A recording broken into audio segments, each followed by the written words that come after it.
And we are live. Just like that. It always sneaks up on me somehow. Does it? Yeah. I mean, we were just talking about your new pants and now... And not my ass. You were talking about my ass, actually. No. You were talking about your pants. And then, I mean, just got a great arse back there. I do have a dump truck. Yep. Man, what a start. All right.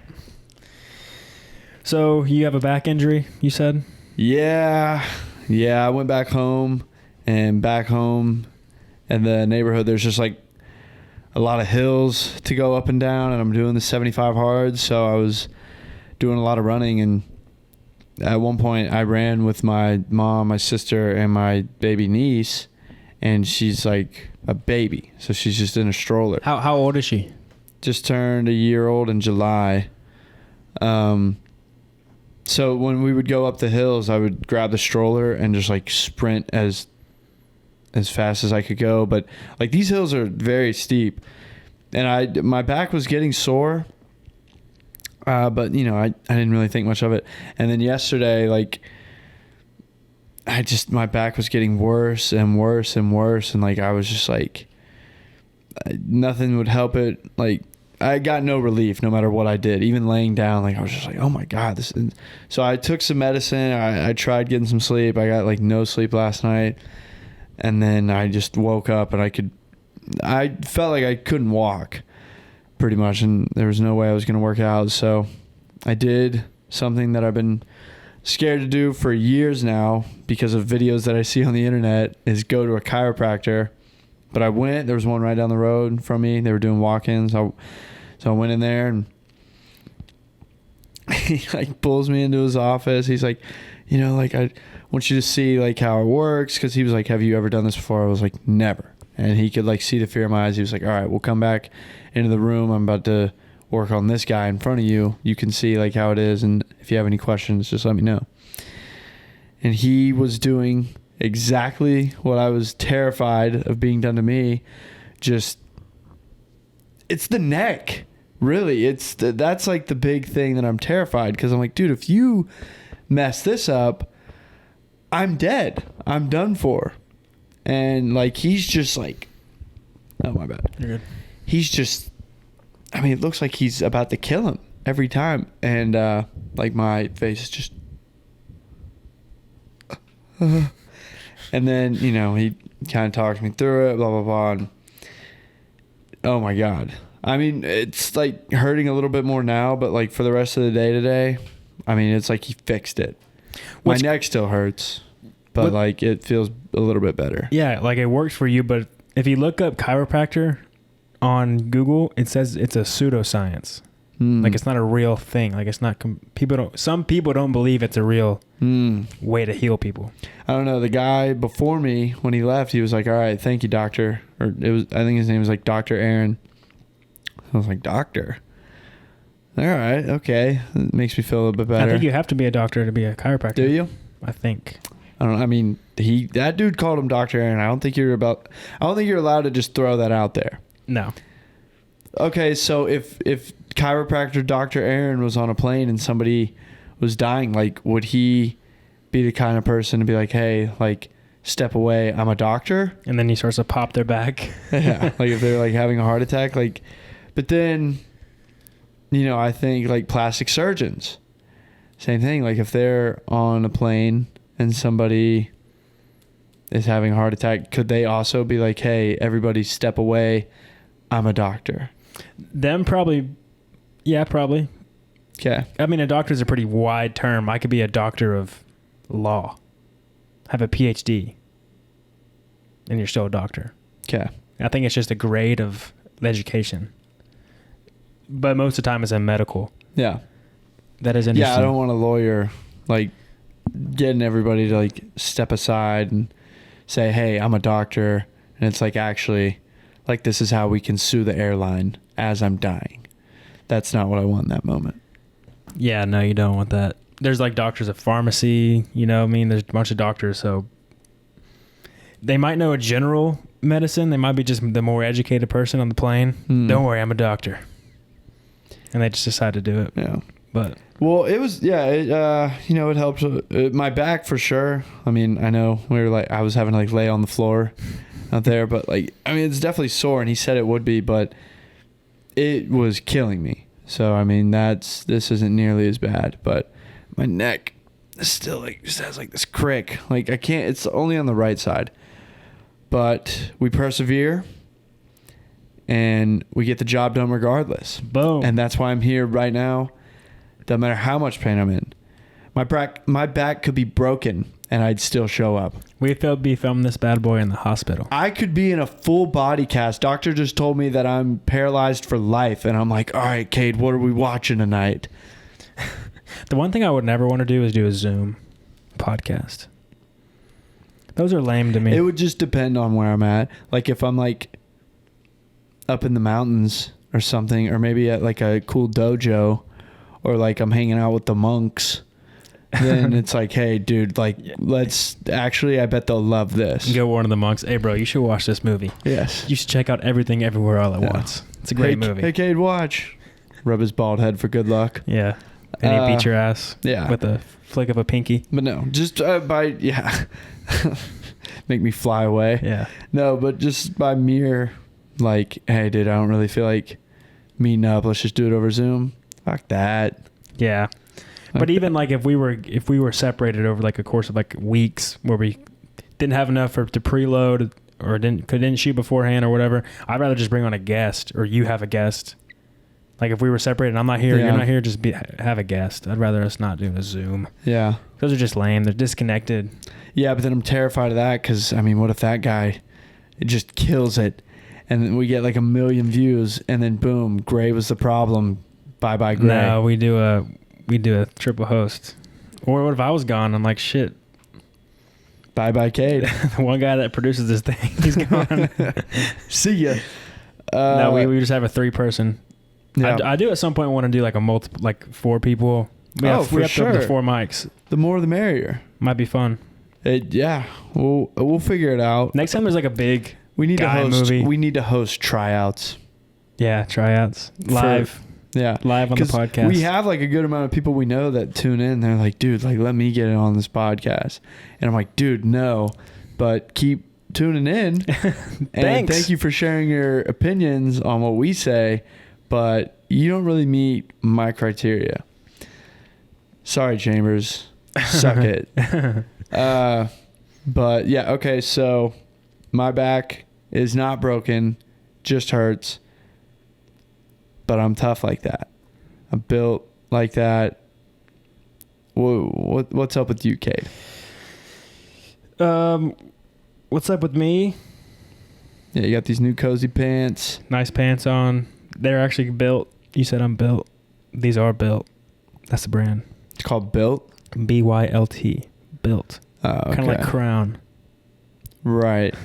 Something about misspelling is just really trendy these days. Yep. Crown's not really misspelled. It's just one letter's out. Oh, okay. Is that it? So what? No, it's misspelled. No, built is BYLT. That's misspelled. Well, what is Crown then? One letter's taken out. It's the acronym for the word. Oh yeah. What does Crown stand for? Yeah. Cinema really wins now. Hey, there we go. Cinema really wins now. You just heard the acronym for Crown organically put together right here. And that's how it's done around here. A lot of winging it. Yeah, no doubt. Early days. All right, anyway. So this episode, Gray. We are watching Gladiator. As a movie watcher, I am ashamed to admit that I've never seen this, but you know what? Everything happens for a reason. Listen, crucify me if you want, but at the end of the day, there's a lot of movies out there in this world that we live in. So, like, I'm sorry I haven't gotten to them all, okay? That's what I'm trying to do right now. It's always funny when you haven't seen a movie that everybody's seen. They're like, what? Yeah. But, there's at least 10 movies they haven't seen Exactly. that you would say the same exact thing. Exactly. They're like, oh, wow, you claim to love movies, but you've never seen blah, blah, blah. And I'm like, never mind. I'm not gonna be mean, but fuck you. I haven't seen it, and you're getting an organic, real reaction from me when I see it now, and it's honestly a good thing when I haven't seen like a popular movie. No, because I'm excited I'm not gonna hold back. I'm excited for you to watch this one. Okay. It was made in 2000. It's rated R. This is a longer episode for us tonight because it is a 3-hour movie. That's all right. I got time. It's my day off tomorrow. I don't go. know about you, but Oh, really? That's nice. yeah, they gave me 2 days off. I'll read you the description of it real fast. Give it to me. Set in Roman times, the story of a once powerful general forced to become a common gladiator. The emperor's son is enraged when he is passed over as an heir in favor of his father's favorite general. He kills his father and arranges the murder of the general's family. And the general is sold into slavery to be trained as a gladiator. But his subsequent popularity in the arenas threatens the throne. Sounds awesome. So so obviously Russell Crowe's Gladiator. I assume Joaquin Phoenix, because I've seen like some scenes. Joaquin Phoenix is the angry son. Yeah. Okay. So he like banishes him and makes him a slave to be a gladiator just to get killed. But he's a fucking general, dog. Yeah. He can fight. Yeah. No, it's weird. Gladiator, for whatever reason, maybe. I'm sure it'll change after seeing this movie. But whenever I hear Gladiator, I always think of the dude from 300. When I think of Gladiator, I think of that guy. Like, this is Sparta! That's like the dude that comes to my head. And I've only seen that movie one time, and I think I was like 15. Oh, dude. You got to watch that one again then. Oh, that movie's great. But, like, there's no reason for that movie to be so ingrained. Like it shouldn't be such a core memory for me. I remember watching it and I was like, damn, this is insane. But it kind of had that fever dream feel to it like Mad Max did for me. Yeah. Just somehow, like, I love it, but it's like, this is a crazy way to make a movie. Well, I mean, 300 was made it looks like a comic book, almost like a graphic novel with the way that the VFX are and the color grade. It's like harsh and rugged and like, hard lines. Yeah. So maybe that's why, it's just different, something different like that can really make a movie just like kind of stick with you. But no, I'm excited for Gladiator. I know, this was like this is a huge movie. I know it was like a big, what awards has it won? I assume it had to have won something. Yes. Award for Best Actor in a Leading Role. That's all I see now on the front page of this Google search. And that's Russell Crowe? Yeah. It was directed by Ridley Scott. Music composed by Hans Zimmer. Oh. Okay. $103 million budget. Okay. No wonder everybody tells me that I need to watch this. It's just an epic. It's a classic epic movie. Yeah. Epic as in like this type of movie. Yeah. So it had award for Best Actor in a Leading Role, Academy Award for Best Picture, the BAFTA Award for Best Film, MTV Movie and TV Award for Best Movie, Academy Award for Best Visual Effects, and the list goes on and on and on from a bunch of different, organizations that give out awards to movies. Yeah. That's cool and all. But hey, just like with every movie that I watch, I'm going to go into it with an open mind. You should. If I don't like this movie, I'm not backing down. I don't care what you or anybody else says.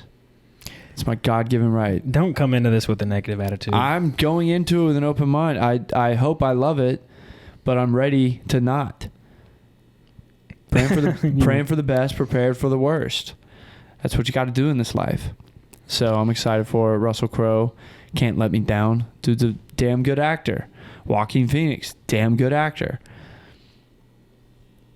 Ridley Scott, he's an OG in the game. How could he let me down? Hans Zimmer, come on. This has the recipe. Hans Zimmer don't miss. This has the recipe. We should be fine. Do you think Hans Zimmer, because like his resume is insane. So do you think that when he has to pick a movie, like let me read off his resume real fast: Interstellar, Gladiator, Dune, Inception, The Lion King, Dune Part 2, The Dark Knight, The Last Samurai, I get Kung Fu Panda. Whoa. Dunkirk, The Da Vinci Code, Pirates of the Caribbean, Blade Runner 2049, No Time to Die. So he's picking these like hitters. The guy's everywhere. He picks out the ones that he knows are going to be a box office hit. You think they come with them to the script and the movie and they're like, hey, could you score this? And he's like, yeah, that movie sucks. I'm out. Or if he's like, or he's just lucky that he gets these good movies, or is it his music that makes these movies so good and iconic? Or like, how is he always getting these like great movies? Yeah. Because we know how Tarantino makes his great movies. He makes them. It's him specifically making them. Yeah. But if you're a guy that has to score a film, you don't know what you're picking. Like, you could just accept the job. Like, oh yeah, I'll do Ridley Scott's Gladiator. I can't wait to watch it. I would assume, with Hans Zimmer, I think about like the movies that you listed off that I've seen, and they're all very like visually appealing, but also kind of different. So I would assume like that's probably like a big thing for him. Like, does he feel like his sound goes well with what's being put on the screen? Like the visuals, like, because he's an intense musical guy, like, you know what I mean? So I think what's on the screen has to match like the energy of intensity that he always like tries to put up. Yeah. Because did he do Oppenheimer? No. He didn't? No. Okay, I don't know why I thought he did. It's probably just because, oh my God, I can't think of the director's name. Oh, Christopher Nolan? Christopher Nolan, like, all of his movies, especially from like 2008 and up, like they all kind of have like that same, like they all just like, you can tell it's a Christopher Nolan movie, and the music is kind of feels the same. And so I feel like that's just, whenever I find out that like Hans Zimmer has done a movie, I'm just like, you know what? Like that kind of fits exactly like the look that he's done before. Yeah. So for me, I would assume it's what he sees and he's like, yeah, like I get it. But then again, Kung Fu Panda is totally different from The Dark Knight. Yeah. Yeah. Those kind of movies, I don't think you score them. Maybe you do. I don't know. But it said music composed by. Yeah. That might be the same thing as scoring. I don't know. Could have been, I'm sure there's an interview, maybe with Lion King, it was just something he always wanted to do. Maybe he was like always attached to the original Lion King, and, whenever he found out that they were pretty much remaking another one, like he... No. No, it's the original Lion King. That's right. Yeah. Huh. Yeah, I don't know.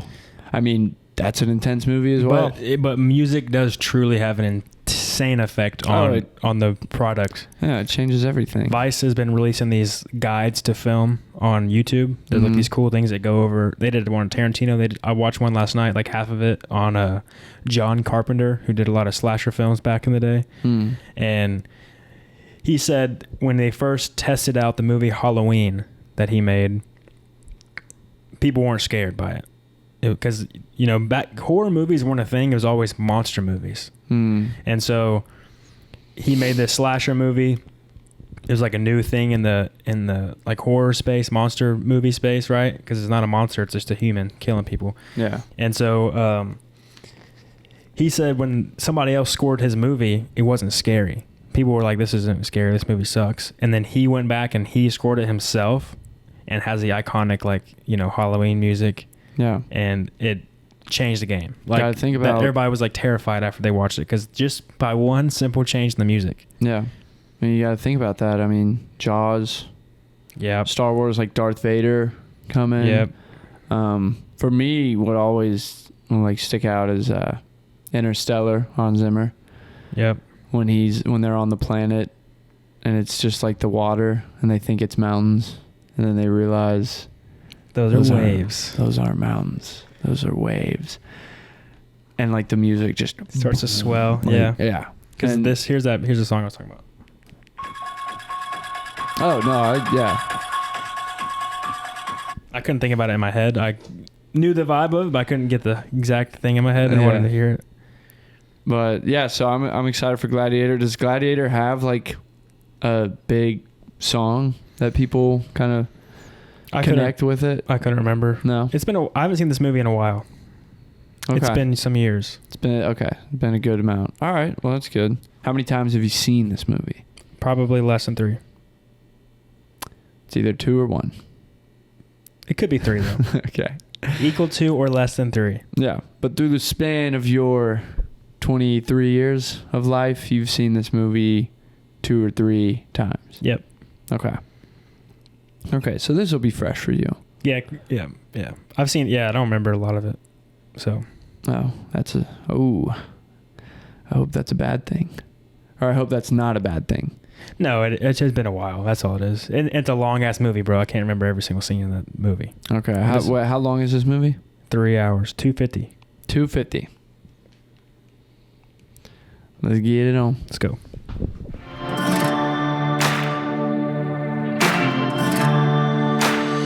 And we're back.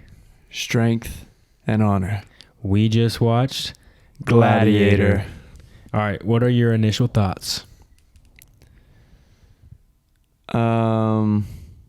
Jeez. Joaquin Phoenix is a damn good actor because I hated him in this movie. Hate him. And they do a good job making you hate him too. Like from the beginning, you automatically do not like him. I kind of no. I'll kind of disagree with that just because that Kane's chicken. I felt bad for him at the beginning.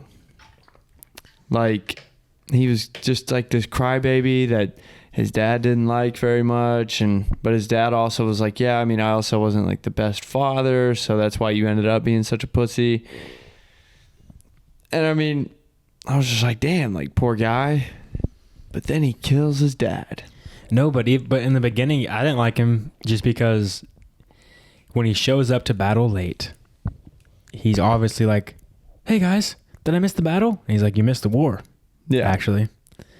And he's just kind of being a pussy, and he's like, looks all weird, and he's trying to like help his father out. You can clearly tell that his father's not down with him. And by the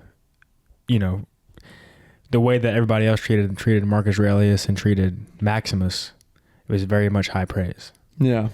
And so you see, like, damn, how is the guy that has high praise hating his son? You're like, okay, that guy's a piece of shit.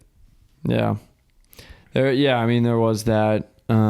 But I just meant like when he was like telling his dad, like, you listed out like some virtues that you think an emperor should have. And I don't have any of them, but here are the virtues that I have. He was pretty much saying like, I'm not what you want, but I mean, I still think I could get the job done. And I was like, damn, he delivered that like pretty nicely. So I, maybe I could rock with him. Well, and then he strangles his dad, suffocates him. And then I was like, oh, never mind. This is going to go horribly. And I couldn't have been more right. Obviously, on top of the fact that at the beginning of this movie, I thought his sister was his wife. But then you realize very quickly that that is not the case. And I'm pretty sure it could be Roman times. It could be 2023. It doesn't really matter what time. Like, incest is just overall pretty disgusting. And normal people were very much against it. So, like, he was a weirdo on all counts. All counts. Yeah. And you can, as the movie progresses and as you start to hate him even more because he keeps doing more and more despicable things, he starts to look sicklier too. Like in that last fight scene, he is pale. He's in a white suit. He looks gross. Yeah. He's got those like baggy dark eyes. Just scummy. He looks like a scumbag. He looks like his dad at the end of his like father's reign. So I think it's like kind of alluding to the fact that like when somebody with that much power like abuses it or gets too drunk off of it, like it just, you can tell. But his father wasn't greedy with the power.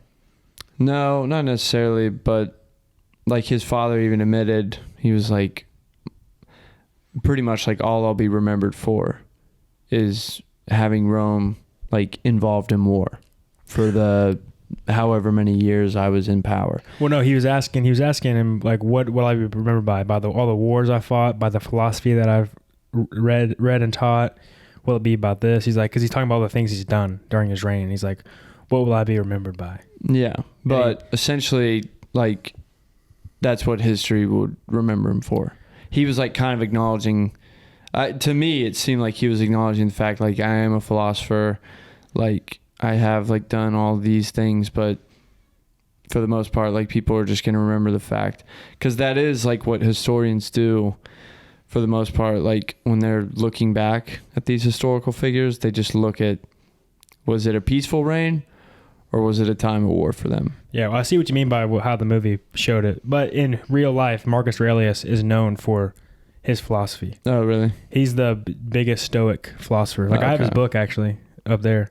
Okay. Like Marcus Aurelius, because he was a king, and towards the end of his reign, I don't know how historically accurate this movie is, but I know that in real life, at the end of his reign, it was pretty peaceful. He had like a pretty peaceful time watching over Rome, and he spent a lot of his time journaling and writing out like his thoughts and his, you know, beliefs on the world, and testing it out and talking to other Stoic philosophers. Because what Stoicism, there's a cool scene in this movie that shows this. I told you about it before, but Stoicism, so Marcus Aurelius was a Stoic. What a Stoic is the person, like, they believe in self-discipline and everything, even with your thoughts. So they're always about positivity. When you're in bad times, try to find the silver lining in things. There's all, like, you're not in 100% control of yourself unless you can feel happy in a miserable situation within yourself. Like, if you can bring that out of yourself, you have complete control of yourself and you have 100% self-discipline. There's a other philosopher that I've read about. There's a guy, his name is Ryan Holiday. He puts a bunch of videos on Instagram about Stoics. So I watch him. He talked about this one, I forget his name, maybe Epictetus was his name. That's one of the philosophers. He was like a slave, beaten, lost everything, family's gone, was like dragged through the mud, like a bunch of horrible things happened to him. And through that pain, he was able to realize that you could, like, just like what Everything Everywhere All at Once says, like, you can only make, life is really only what you make it. You can't control everything. So whatever you can't control, don't worry about it. If you can't control it, then don't worry about it, because you can control it. So why don't you go fix it if you're having a problem with it? So Marcus Aurelius was known for his, like, philosophy and his gifts to the world, because that book he wrote, it's called Meditations, and he essentially just wrote like his thoughts out on a paper, like a diary, and just kind of like what he's dealt with, what it's like ruling the most powerful. I mean, a quarter of the population was Roman. So he's talking about how he ruled the world and the things he dealt with, the struggles he had, and just kind of outlined it. And he wrote it to himself. That book was never supposed to be published. Like, he didn't write it for anybody. He wrote it for himself, and they found it and then repurposed it to become a book, which is pretty cool. So, like, all these years later, we know him from his diary. And Ryan Holiday, the guy that I was talking about earlier, he says that he thinks that Marcus Aurelius would be very embarrassed if those were out there, because it's just like his deepest, honest thoughts. But, so what I was going to say about, on this rant that I'm going on, there's a scene in the beginning that shows perfectly the Stoic philosophy in like 2 shots. And I hope one day that I can have enough skill to be able to do something like that without somebody else telling me, or just being able to think about it, because it's a genius filmmaking tactic. So obviously Maximus in this movie is a student of Marcus Aurelius because he's underneath him. Marcus Aurelius loves him. So it's easy to infer that it's easy to infer that Maximus is probably a Stoic too. There's a lot of signs of that throughout the movie, because in battle or whatever it is, he kind of always has a smile on his face. When he first was a slave and they keep hitting him with that wooden stick to see if he's going to fight or how good of a fighter he is, he kind of gets up and smirks every time, because he's like, I'm not going to fight you. You can hit me all you want. Like, I don't care. I'm not going to fight you. I don't just fight just to fight. I fight for honor and strength. Right? That was the thing, honor and strength? Mm-hmm. Strength and honor. There we go. So, in the first scene of the movie, it's a close-up on him. You see, like, his hand going through the field where his house was, because he's thinking about his home. And then it cuts on his face, and he looks over to the side and kind of smiles, and it's a little bitty bird on a beautiful, like, orange small bird. And it kind of flies off this twig, and he kind of looks up at it and smiles. He's looking at the silver lining, and what's about to be, as it zooms out, you see a giant preparation for a battle where it's just going to be carnage and war and destruction and blood and potential of death, where everybody should be scared. Probably it's going to be a horrific scene after it's done. So even before that, he's able to get himself to focus on his family, and he's focusing on that little bitty bird that he saw. He's just kind of taking a look at the scene and looking at the good things out of all the horrible things that are to come. So that small little scene is like a deep dive into that character's thought process and his philosophy. You can just uncover it from there. Just that 2 shots, which is pretty wild to me. I did not see this on my own. I saw this on like a YouTube video the other day, and I thought that was just genius. So I'm not taking credit for that, but that is a pretty amazing filmmaking technique that they did there. Did a lot of research for this movie, huh? Just that one scene. Well, I just know about Marcus Aurelius and him being in this movie. I got a little back knowledge on that, and then I saw that a couple weeks ago. Yeah. No, it's really cool connecting those ideas. Yeah. So did you think, did it live up to the hype that you thought it would be, or was it lower? Don't give me your score yet, obviously, but yeah. No, I could totally see why this was like a big hit. I mean, just the story's epic, the fight scenes are crazy. I mean, who doesn't love the Roman Empire? Dude, and anything about the Roman Empire. Russell Crowe in this movie is a fucking badass. He always is. Even in like his not so serious movies, he's still a badass. Like The Nice Guys, you watch that one with Ryan Gosling? Mm-hmm. I love that movie. He's not really like a badass, but he's the tough guy. Excuse me. Yawn break. Yeah.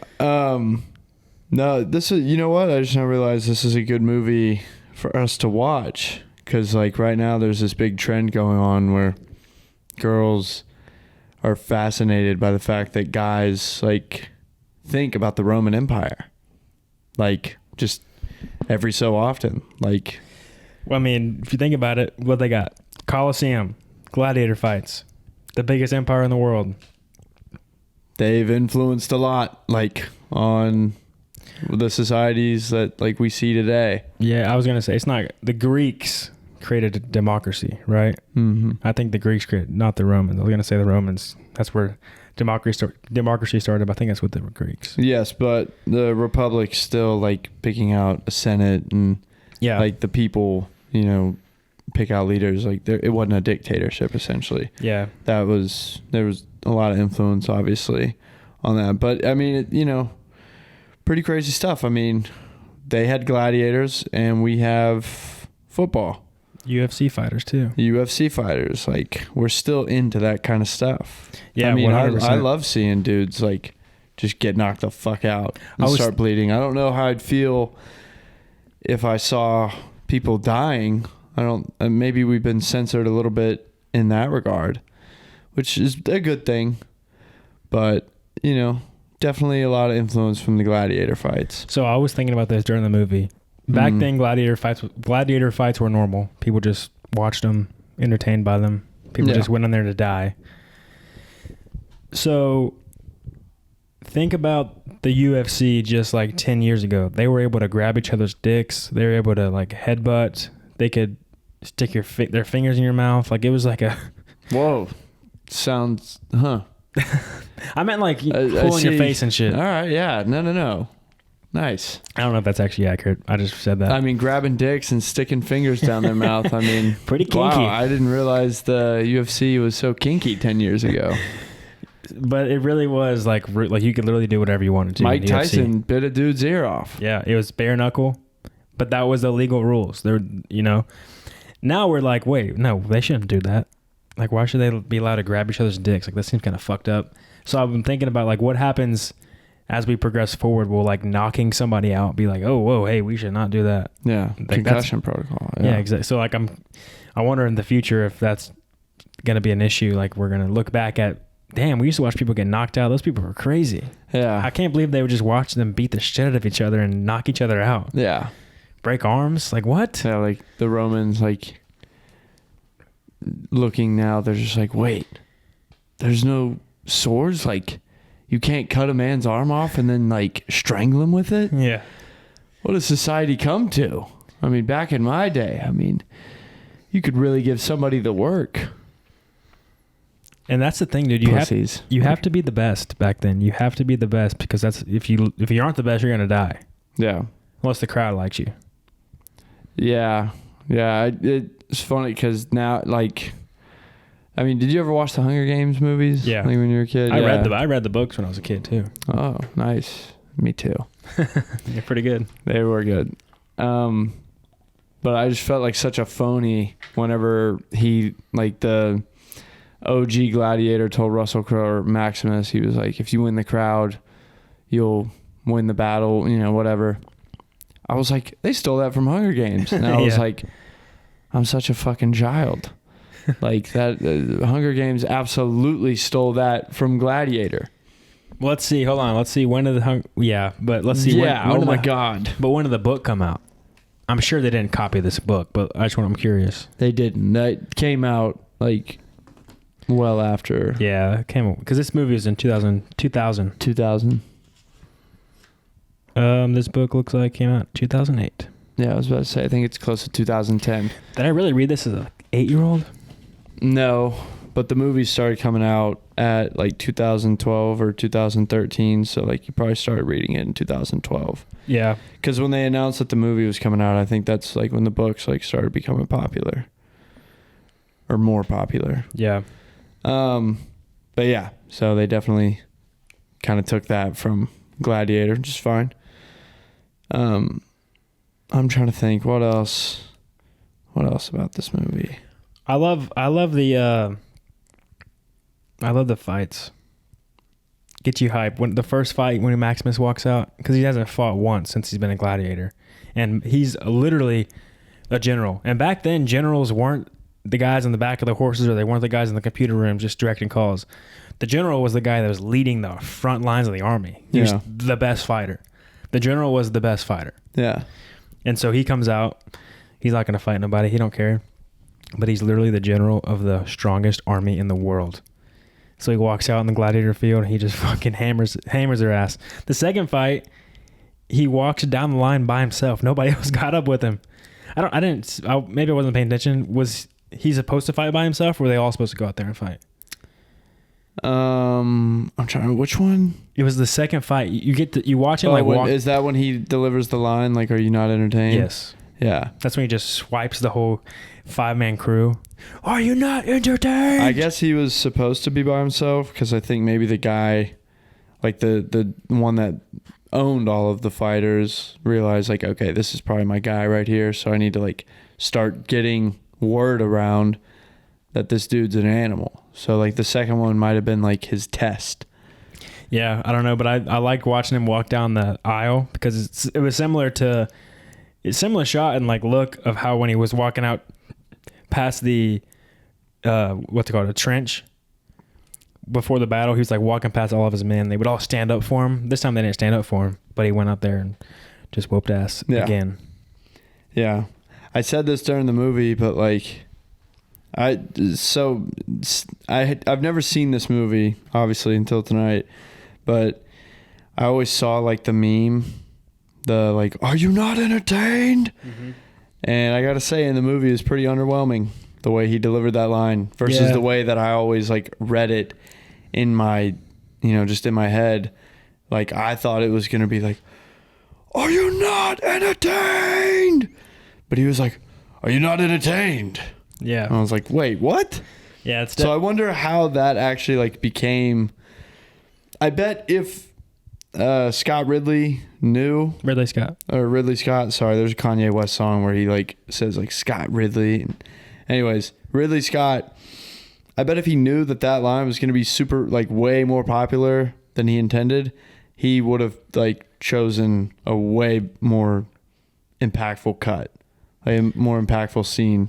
Also, I think you got to think about it too, as in the movie, that scene wasn't a popular meme when it came out. So that line was probably way more impactful than it has been like brewed in your head. Because you've been like thinking about it and heard about it and expected it to be this giant thing because it's spread across social media. That's what I'm saying. Is like I bet if he knew that that's like something that would have been taken, stuck. Yeah. But I mean, I'm just saying, I think if you never seen a meme before, that would probably be a pretty impactful line. Oh, if I hadn't? Yeah. I doubt it. Because he's just like, are you not entertained? Like, It just wasn't really like delivered. He just sliced 5 dudes up, and he's like, "Are you not entertained?" He didn't say it like that, though. He did. No, he didn't. He said, "Are you not entertained?" Like, he did not just talk it. yes, he did. Like, it was not that cool. We're pulling it up. I'm gonna screen record this. Yeah. I always have trouble syncing this up afterwards. I'm gonna screen record. Like, you just screamed it the way that I thought he was going to scream. If he had screamed it like that, it wouldn't be that big of a deal. All right, here we go.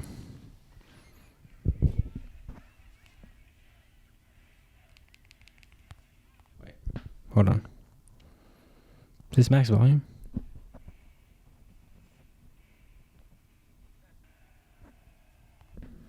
Can you not hear it at all? I don't hear shit. All right, hold on. Yeah, what the hell?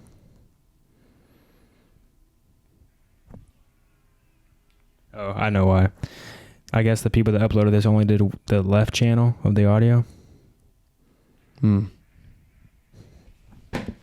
just tripped me out.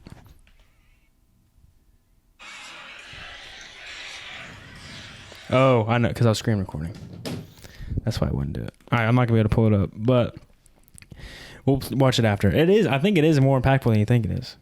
It's not. All right, fuck it. I'm doing it right now. Yeah. I'm just not screen record.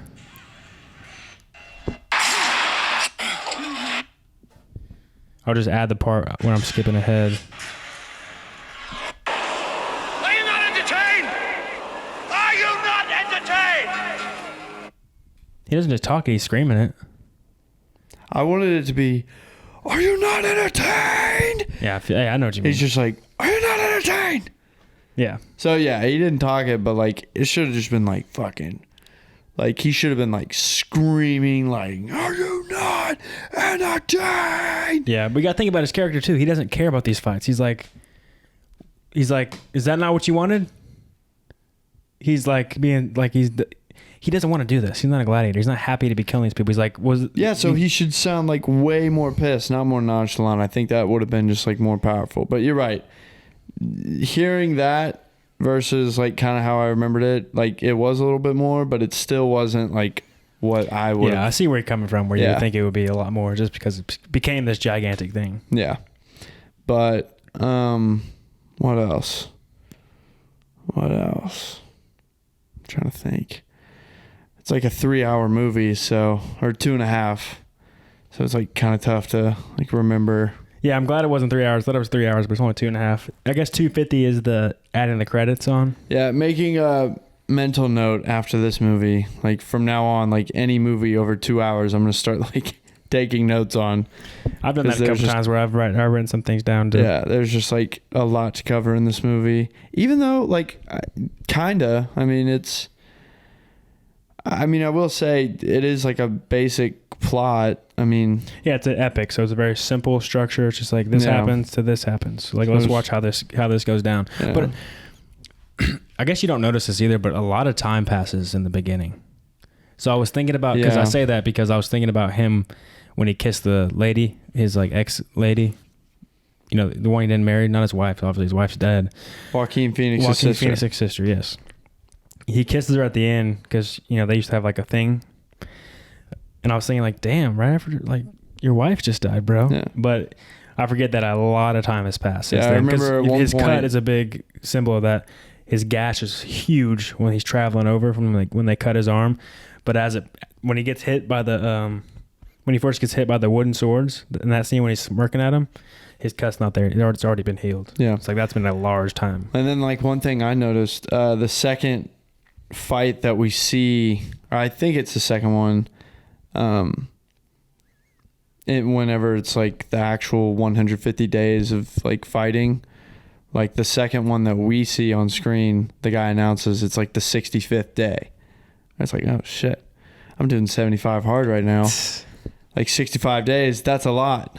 That's a lot of days to a guy like me right now. So yeah, they're definitely like fast forwarding a lot during this movie. Dude, could you imagine being a slave? Like you did something wrong on accident or you got caught in something. I'd be fucking pissed. And now you're a slave that has to go gladiator fight. Yeah, especially Russell Crowe's character. Like they just came by his house that was burned to the ground, his family, all the people working on his farm, they were all dead. He lived, and they were just like, oh, fuck it, we'll just pick this guy up and make him a slave. Like, you know how pissed off I'd be if not only did I get home to, like, my house on fire, my wife, my kid dead, and then, like, everybody else that, like, was a part of my life dead, and then, like, I passed out, you know, maybe because I'm too enraged, or maybe I got injured or something. Well, he was tired. Remember, he like literally was like falling asleep on his horse. And was like, oh shit, I gotta go back. Right. But I'm talking about, like, hypothetically, if this actually were to happen to me, like, tomorrow. And then on top of that, like, you pass out, you think, like, damn, well, it cannot get any worse than this. And then you wake up and you're a fucking slave. And it's like, wait a minute. And then you're not just a slave. Now you're a slave that has to go gladiator fight to the death. Honestly, if I were a slave, I think that might be the way I want to go. I wonder how hard it would be to get your mind, like when you're in that situation. He looked down at the first fight, and the first guy was peeing his pants because he was so scared to go out there and fight. Well, think about just being like a normal guy that's been made to be a gladiator. Because like the general has no fear, because I mean he just led like 5,000 people in war. He's fought way harder people than the gladiators. Yeah, but this guy pissing his pants, all he knows is like out of those gates, there's one dude with like a demon giant head around him, and then another like ginormous Hulk looking dude with like a metal thing, and like these dudes have weapons, like, and he's just this skinny scrawny guy. He's probably never seen a real fight in his life. And he's chained to this psychopath next to him, and like he's having to depend on that. So imagine you're that guy, or you're gonna be that guy. How hard do you think it would be to get your mindset to just to be like, don't be scared. You are going to die anyway, so why don't you just fucking turn into a rage monster? Like how hard would it be to just shut that fear off? Because you're like, okay, I'm dying. It's insane. But let's just go. Yeah. Because I'm just looking at these psychos and I'm like, dude, like, I hope it's quick.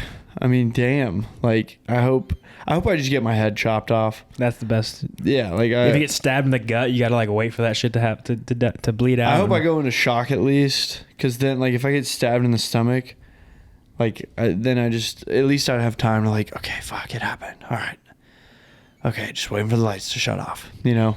Well, I do know that chemicals get released in your brain when you're dying, and like you have like pain releasing stuff to like pain numbing stuff. So I do wonder when your body I wonder if your body will know, okay, I'm not recovering from this one. I wonder if your body's that smart enough to like either always be trying to heal something no matter what's happening, or just gonna like let go to where your brain just dumps stuff out of it and you're like, you don't feel nothing anymore. You kind of know it's there, it hurts, but you're kind of like in a different state of mind where you're like, I'm dying. Like, yeah, this is it. Yeah. Here we go. Like, I wonder if that's what happens. So that way, you know, your death wouldn't be so miserable. I don't know, because I've seen a lot of other like war movies where, especially like I think like Saving Private Ryan, like there's people with like guts like spilling out of them, and they are not looking so glorious. No. So maybe it just depends. But there also could be like this. Could be fear. Yeah. You don't know. I mean, we literally could not answer this. We don't know if this. Yeah, you said knows. Imagine, and I can imagine. I can imagine myself as a great hero. I can imagine myself as a superhero, and I just fixed my problem. Or I can imagine myself as a pussy. But who wants to do that? Nobody. Not me. Nobody wants to do that. But I'm just thinking, like, you know, the guy pissing his pants, he's just like, I mean, what did he do to deserve this? I mean, Russell Crowe, they literally picked him up from a burning house that was his and threw him in here. Like, I wonder what this guy's bad luck. Like, what? Did he just, like, get too drunk one day and, like, pass out outside of a bar? He could have owed somebody money. He probably could have been a deserter. Nah, he would have been. If he's a soldier, he would have been scared like that. Or if you are a deserter, maybe he went to the army and was, like, dipped out before anything happened. And that's why he became a slave. He's so much not a fighter. You lose some and you lose some. Yep. Yeah. Especially if you're that guy. Well, at least they had the decency of not giving him an embarrassing death. Because the dude pissed in his pants. I mean, he got killed immediately. Yeah. Yeah. First death. He was the first guy. He was first death, and then his partner like just chopped off his arm. So there was glory in his death, actually. Yeah. At least he like made it quick, so the other guy didn't have to like drag him around and like risk his life. Yeah. Yeah, that's what you got to do. If your guy dies quick, you got to chop that arm off, and it's go time. Yeah, like no, like hey, dude, you know what? You Even if didn't he's deserve injured. to be here. Yeah, honestly, just finish the job yourself. If the dude's like struggling behind and you're a good fighter, you're like, brother, man, hate to break it to you, but that hand is mine. Yeah. Here, I got you. Like, just go ahead and take the head off first, real quick. Yeah, so save him the pain. Whatever you do, you just got to do it as fast as possible. If you do take the hand off quick, don't leave poor guy just sitting there like, what the fuck? Yeah. Like, just go ahead and just be like, all right, my bad. My bad, bro. Yeah. So, damn. What's cool about Maximus is that no matter where he goes, he's the leader, and everybody rallies behind him. And the whole entire army was willing to like fight against the emperor to fight alongside Maximus because he's such a respected leader. And He's like a Dak Prescott.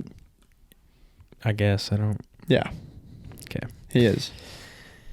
Doesn't he suck though? No, he doesn't. That's why you would be mistaken. I'm sorry. Did Maximus suck? No. No. So then Dak Prescott sucking, that just wouldn't make sense. Let's just keep it moving. I was just throwing that out there. Okay. He's like a Dak Prescott. Okay. A very highly well-respected leader and one of the greats. But what were you saying? One of the greats. What were you saying? Everywhere Maximus went, everybody followed him. Even in the last scene. Stop shaking your head.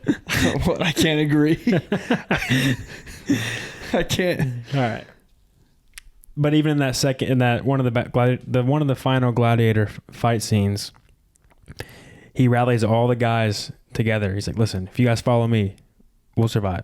If we stick together, we'll survive." And figures out a game plan in the scene, and they survive pretty miraculously. Like they get after it. They only lost a couple guys. They're supposed to die. They were all supposed to get slaughtered. Yeah. Which is like, damn, why do you even want that to be the case? Well, because they're reenacting things and they want people to die on the emperor. They just it's a reenactment. They were doing like a thing. That's why Commodus, is that his name? Commodus? Joaquin Phoenix, he says like, am I mistaken? Or like, I thought this person lost the battle. Yeah. They did like a reenactment of the thing. I thought the barbarians were supposed to die or something like that. He said something like that. Yeah. I didn't realize that they were like reenacting some kind of story. Yeah, I think it was a show. Oh, that's way cooler. Where like they were going to have the slaves come in and get fucking slaughtered like how the barbarians did. Or yeah, I'm assuming it's like a reenactment of a Roman war. It might have been the reenactment of the first battle. They were barbarians. Yeah. Probably. It could be because like Maximus literally led them out on horses. So maybe that's how he knew that, like, if the barbarians had done this, then the Romans might have lost, like, that battle in the first scene. But also, they're not copying the battle strategy. They're just gladiators. Yeah, but he, like, I don't know, he might just be saying, like, if from experience, because, okay, in the first scene, they're, like, about to take over Germania. And like, he's the one leading that. So obviously he was the one that strategized how to do that. So maybe when he was doing all this, he was like, okay, like as long as they don't like stick together and like stay as a collective, like we should win. Yeah. And they didn't because like, you know, he was just smarter than them or whatever. And then they might have been reenacting that as the first battle in the Gladiator games. And he was like, well, if I know one thing, it's that in this situation, like they're going to use my strategy against me, but I know what the weakness is. Yeah, 100%. So maybe I mean, that could be the case. Because, I mean, he is just a general. He's just a badass general. So he just knows how to fight wars. Yeah. He's just a war genius. Now that I'm thinking about it, like that first scene, like Maximus, the Romans came in on horses and the barbarians didn't have horses. They were just on their feet. Yeah. So it could be. Okay. I see what you're saying. Yeah, just something like that. Like just kind of trying to connect the dots here because I feel like that would be a better reference than just some random battle that like us, the audience, like have no idea what they're really talking about. Yeah. But I do think that you're probably right. One argument against that is that maybe that battle they're talking about was like a famous battle. Yeah. Because it is, I'm not sure how historically accurate this movie is, but I do know there is some accuracy with it. Yeah. Let's look it up. How accurate is Gladiator? Because I find it hard to believe that a general who became a slave that became a gladiator killed an emperor. I doubt that's... No. History may not have happened in the way the movie presents it, but the story itself is one made out of some of the most significant stories that the Romans themselves would have known and loved. So yeah, it's just a Roman story. It's not a real story, but it's just like a Roman story. Yeah. An epic. Legend and history are intertwined, and the success of the film is a testament that the idea was a winning formula. Okay, speaking of the success, you know that it was a $100 million budgeted movie. What do you think this thing box officed? Russell Crowe, Russell Crowe, is he Ridley Scott, the guy? Yes. He's the guy in 2000? Yeah. If he's starring in a Ridley Scott with Hans Zimmer in the 2000s. He's the guy? He's the guy. Okay. 2000s, $100 million budget. They said it was a success formula, so like how much success do you think? What, 200 mil? $500 million. $500 million box office. Gotcha. 5x on their money right there. Dude, like, this is a fun movie. I feel like as violent as it is, you could still go see this, like, with your parents, like, even if you're a little kid. It's a great movie to watch. It's a classic movie that probably will never get old because it's long. Yeah. And there's a lot of great scenes. To me, okay, and I know this, I don't know if this is really much of a conversation, but like, I'll still take Troy over Gladiator. Really? Yes. No, I think Troy got too hyped for me, so when I watched it, it didn't live up to it for me.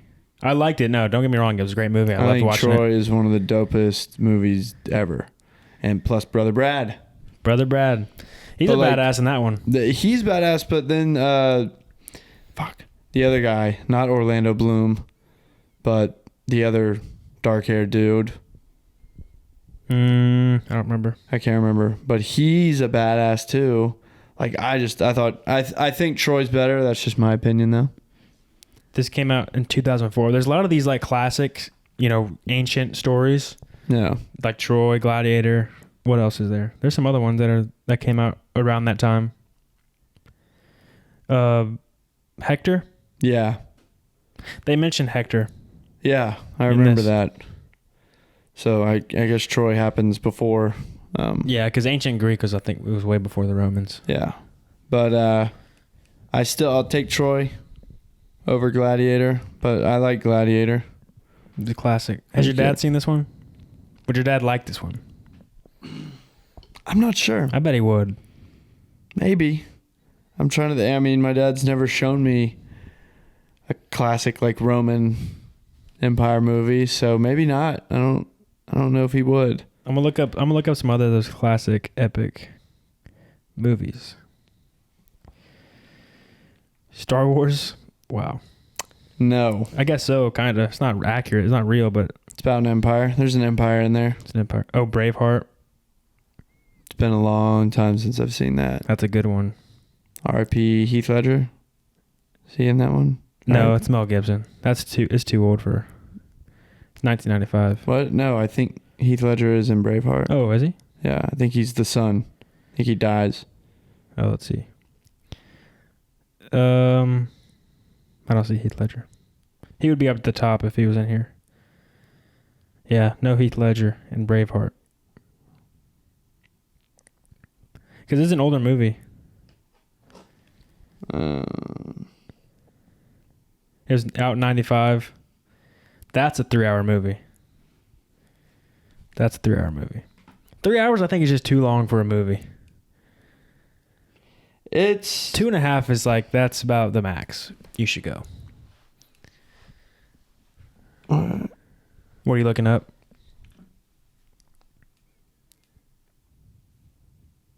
Was he not in Braveheart? Yeah, he was. No, he was. Was he? Am I tripping? It could be a different movie you're thinking of. Look up what Heath Ledger is in. Heath Ledger. Let's see. Oh, you're thinking about Brokeback Mountain, bro. I'm not thinking of Brokeback Mountain. You're thinking of The Patriot. Yes. Yes. There we go. Okay. Yeah, that's another one of those, like Mel Gibson, Russell Crowe, I guess Brad Pitt. The Patriot, I feel like, would kind of go along with this kind of movie. Yeah. Yeah. It's been a long time since I've seen it. Damn, I don't know why I got so fixated on that. But yeah, that's pretty wild.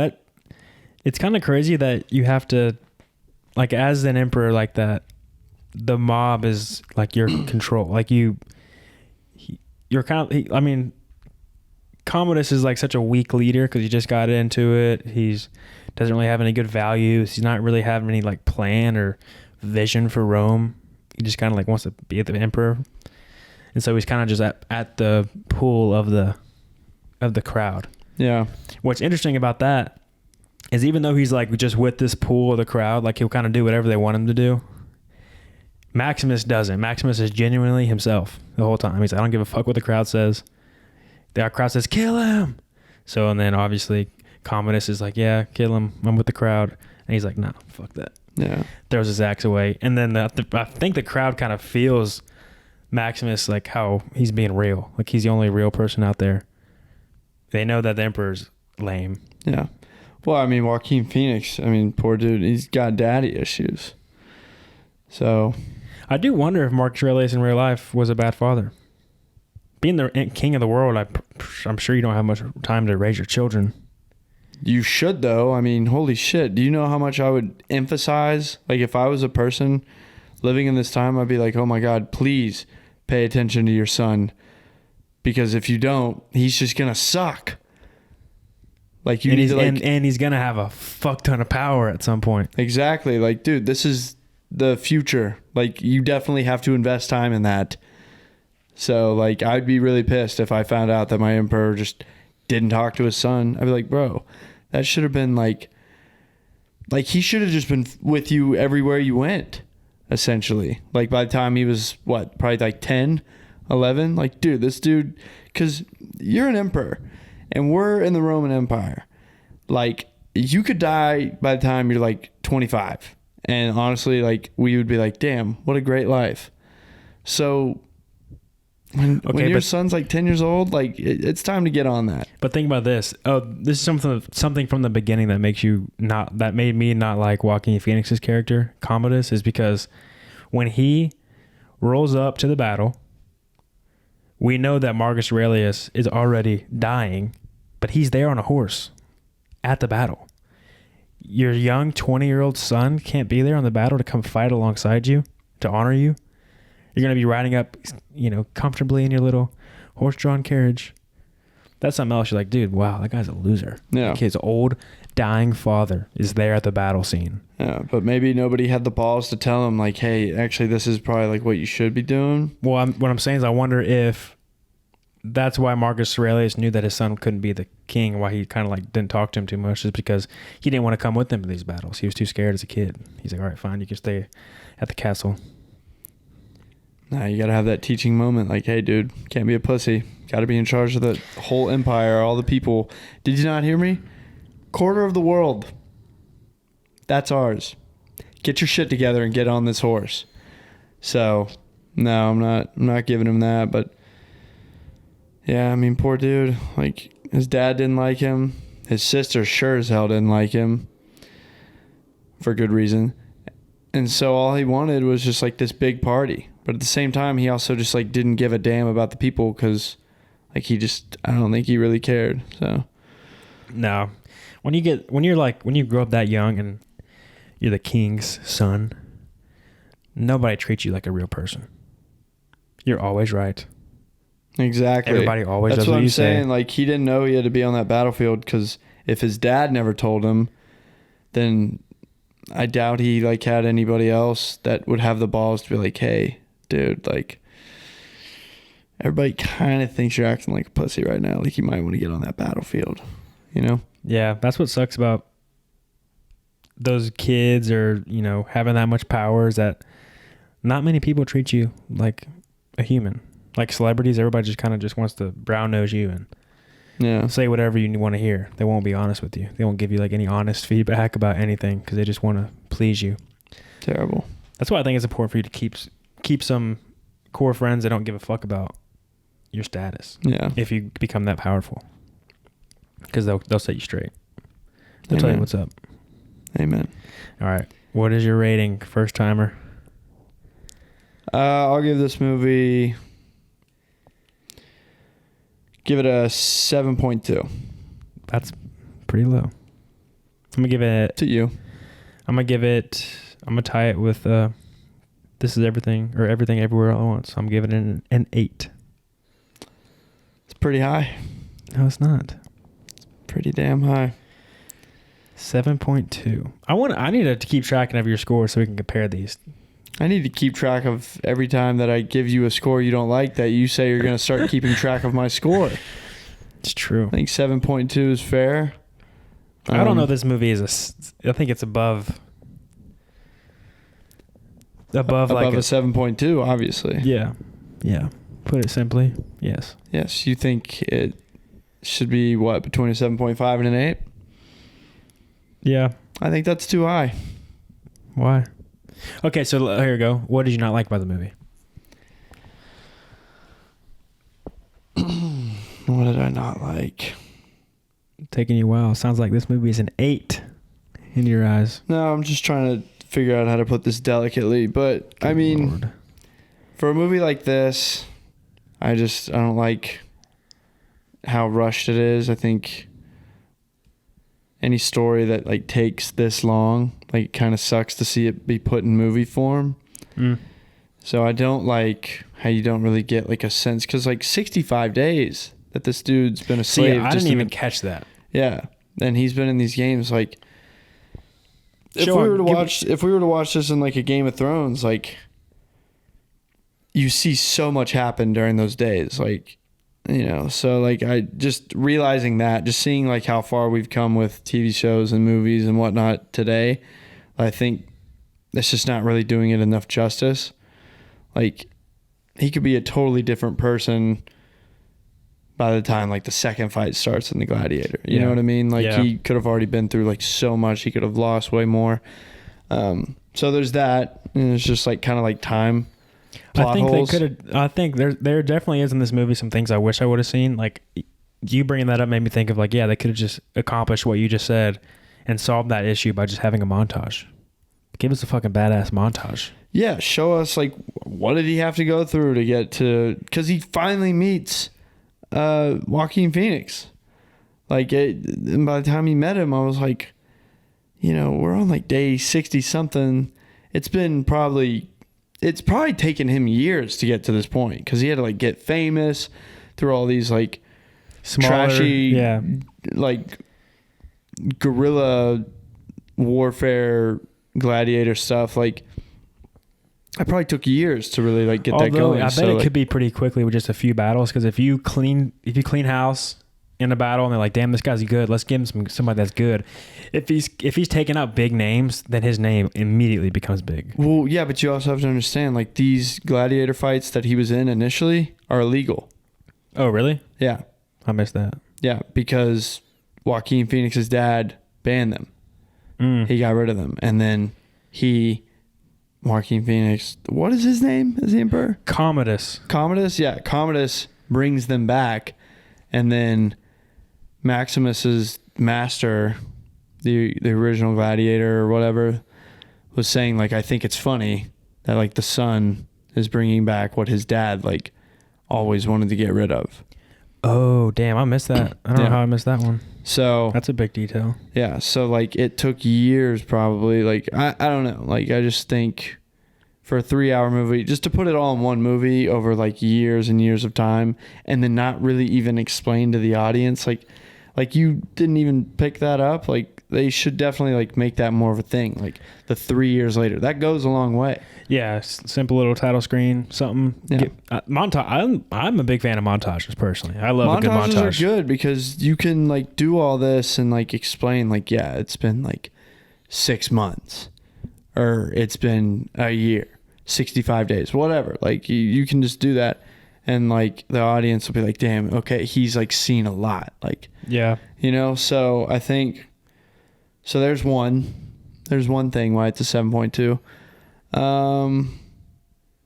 Damn, I got so stuck on that. Before we get off, I was gonna say like I love a good montage, and one of my favorite movies is Rocky IV, and literally half that movie is a montage. Yeah, there's so that thing right there. I'm pointing it to Gray, and I'm showing him this like picture, that thing on the top of all the lines. Oh yeah. So that's upside down. So imagine it horizontal. Okay. Not upside down. It's vertical. Yeah. So imagine horizontal. That's Mercedes gave it to me. That's every frame of the Rocky IV movie. It's every single frame compiled together.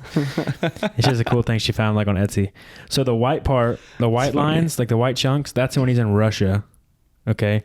So look how thick that is in Russia. Yeah. That's a big thing. And then the rest of the bottom half is all the fight. Because after the montage, they fight. And majority of that fight scene is just a montage. So like literally half of that movie is the montage. Yeah. Which I think is hilarious. That's awesome. Genius. All right. So what else did you not like about Gladiator?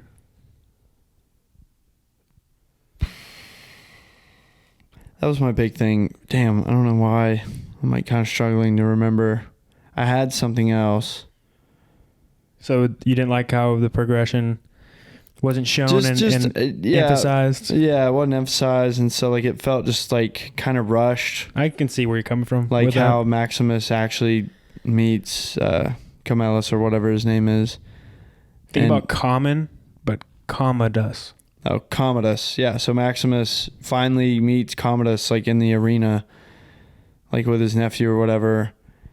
And in reality, Maximus has probably been working for years to get to this point, but we've only seen it in probably like 30 minutes. Yeah. And so you don't really feel the intensity that I think they could have done a better job explaining, like how intense it really was that he's finally seeing him. First off, after the battle in Germania, like I bet it took him so long to get home. Oh yeah. That's like half the battle is trying to get to the battle. Exactly. So, like, you know, he did that in 5 minutes, if that. I think it was like maybe a 3-minute, just him on a horse. But it, like, dude, that was probably months and months of traveling. Yeah, that makes you think about what if, like, when you live in that time, you know that the life expectancy was smaller, and it also took you longer to do things. So your life really was way shorter than it is now. Yeah, you can get so much more accomplished. Yeah, and there's no like message, but then so like that.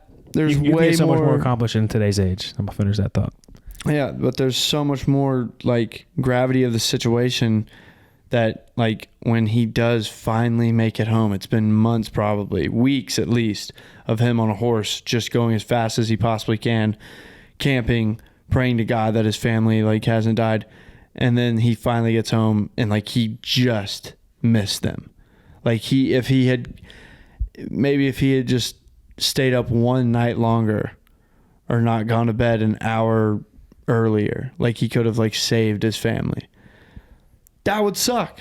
That would suck way harder than realizing that like, damn, I just missed my family like by moments. Like if I had just pushed myself a little bit harder, I could have beaten them and saved them. Just something else. But that's brutal. Regardless, great movie. 7.2 movie. So is above a 7 a really good movie? I think above a 7 is me saying like you should watch this. You gave some movies some good ones that are a 6. Like what? I think you gave Dazed and Confused like a 6 or something. It's a good movie. What's like a great movie to you? What would you rate a great movie? Something over an 8.5. Oh, 8. Damn. So 8s can be all right. 8 is like, damn, you should totally see this movie. But if you don't like it, I get it. 8.5 and above is like, dude, this is one of the best movies ever. And if you disagree, you're just wrong. Yeah, like I've never heard anybody that never liked Django Unchained. Exactly. Not a single person's ever disliked Django Unchained. Yeah. Django Unchained is probably a 9 to me. Yeah. I don't think I could give a movie a 10 ever. No, there's no perfect movie. Nothing's perfect in this world. Is there a 9.9? No, because Django is my favorite movie ever, and I'd give it a 9. Yeah, I'd maybe give like a 9.2. Yeah, I'll give it a 9 point something. Like 9.5, I've never seen a 9.5. We'll do an episode on it at some point and secure the rating after we freshly see it. Absolutely. For the 15th time. Yeah. No kidding. But yeah, I'll give it a 7.2. You can give it an 8. So it's the same as Everything Everywhere All at Once. Did I give it a 7.2? I think I did. No, you gave it an 8. Oh, right. What'd you give it? I forgot. You gave it an 8 point something. One of my favorite movies I've ever seen. You gave it an 8.6. I loved it. If you don't like that movie, then you're wrong. Yeah, it's a good movie. All right. Anything else you want to say? Any closing about the Roman statements? Empire? I'll definitely be thinking more about the Roman Empire. Yeah. Shout out to the ladies whose minds are just going to be blown, but this is the world we live in. We're heavily influenced by the Roman Empire. They did great things. R.I.P. Maximus. Fuck you, Joaquin Phoenix. He can play some people that suck. Yeah, he sure can. The Joker. With that being said, though, I do want to see him playing Johnny Cash. You haven't seen that movie? Mm-mm. Oh, I love that movie. No. So, coming soon. Honestly, I like listening to Joaquin's versions of some of Johnny Cash's songs. Really? He's good like that? Only because some of Johnny Cash's recordings are just old. They don't sound as good. Joaquin Phoenix sounds like Johnny Cash, and it's just newer, and the music is fuller, it seems like. There's more drums. It's just like a little bit better quality. Yeah. So I prefer to listen to that sometimes because, the old recordings just sound dry, empty, sort of. Yeah.